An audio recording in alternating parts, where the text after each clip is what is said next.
Well, we now know that British banking is corrupt and very much central to the establishment plot to crack down on free and fair debate in the UK.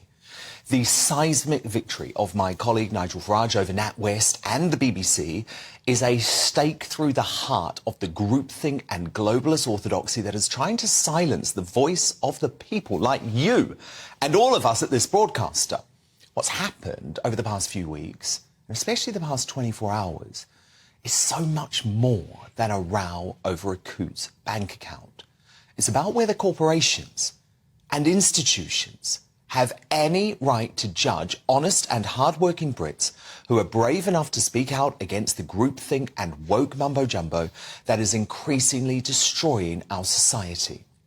There's a reason why the BBC Today programme presenter Nick Robinson, a long-time hater of GB News, was even today so determined to snare at Nigel despite what he has so brilliantly and bravely uncovered.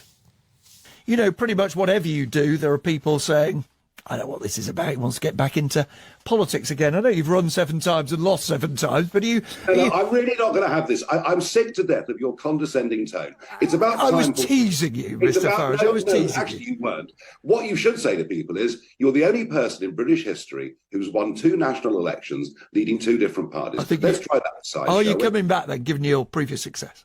No, I'm now a champion and a crusader for men and women who've been closed down by the banks, and I want cultural changes within the banks, and I want legal changes, and I do not want cash driven out of the system and us pushed towards central bank digital currency.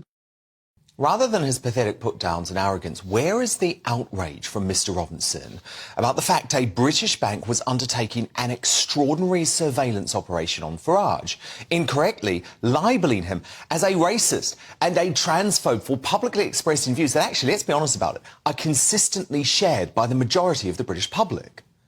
Where is the questioning from our public broadcaster about the sick creep towards a Chinese-style social credit system? Not a peep on that from Mr. Robinson.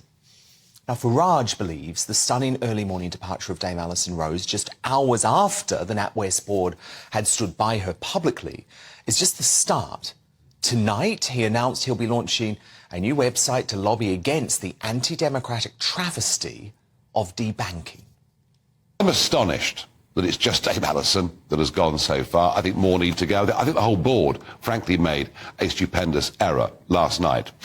Either way, what my case has done is to lift the lid off a problem that was there anyway. I will be, in the course of the next few days, launching a website. If we can form a powerful lobby, we can get ministers and Parliament to look at laws that need changing. Banking needs a cultural change. Banking needs legislative change. Banking in Britain right now is absolutely rotten.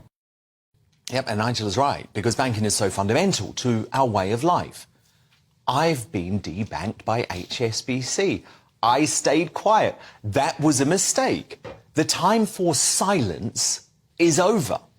The establishment plot to censor views challenging the blob, I believe, is now truly chilling. That's because it spans social media, our political institutions, the civil service, and the vast bulk of the mainstream media.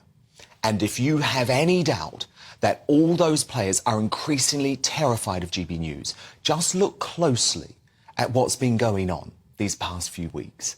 The nefarious forces attempting to cause maximum damage have done so because they know this broadcaster is part of a wider movement to reclaim the values that matter to Brits.